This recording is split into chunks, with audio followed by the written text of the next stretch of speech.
బాధలో దుఃఖంలో ఉన్న కుటుంబాలకు ధైర్యం చెప్తూ అండగా నిలబడతారు Adilabad Congress party assembly judge కంది శ్రీనివాసరెడ్డి. ఆప్తులను, కుటుంబ సభ్యులను కోల్పోయి పుట్టెడు దుఃఖంలో ఉన్న కుటుంబాల చెంతకు వెళ్లి పరామర్శించి తానున్నానంటూ కొండంత భరోసా కల్పిస్తారు.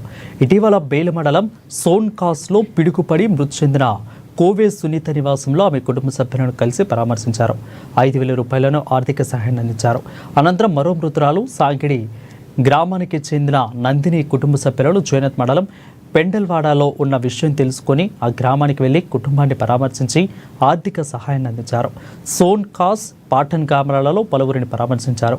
ఇక ఆదిలాబాద్ పట్టణంలోని త్రిపెల్లి కాలనీకి చెందిన కాంగ్రెస్ సీనియర్ నాయకులు వాదుతో ఇటీవల అనారోగ్యంతో మృతి చెందడంతో ఆయన కుటుంబాన్ని పరామర్శించి ఆర్థిక సహాయాన్ని చేశారు.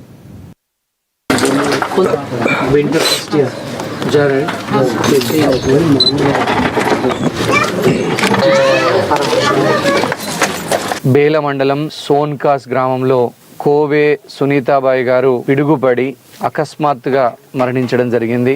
వాళ్ళ కుటుంబానికి అతిపెద్ద నష్టం జరిగింది. వాళ్ళ కుటుంబానికి చాలా కష్టం వచ్చింది. 2 చిన్న మగపిల్లలు ఉన్నారు.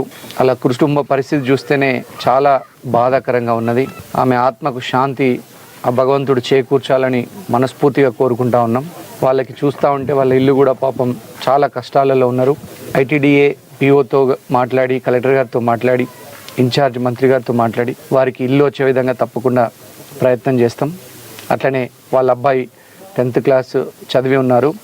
ఆ అబ్బాయికి కూడా IIITలో కానీ గురుకులంలో కానీ సీట్ ఇవ్వడానికి మా పూర్తి ప్రయత్నం చేస్తామని, కాంగ్రెస్ పార్టీ వాళ్ళకు పూర్తిగా అండగా ఉంటుందని ఈ సందర్భంగా తెలియజేసుకుంటా ఉన్నాం.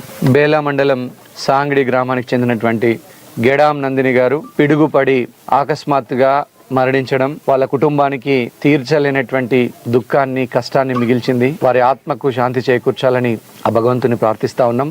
తప్పకుండా వారి కుటుంబాన్ని ఆదుకోవడానికి ఇన్ఛార్జ్ మంత్రి గారి దృష్టికి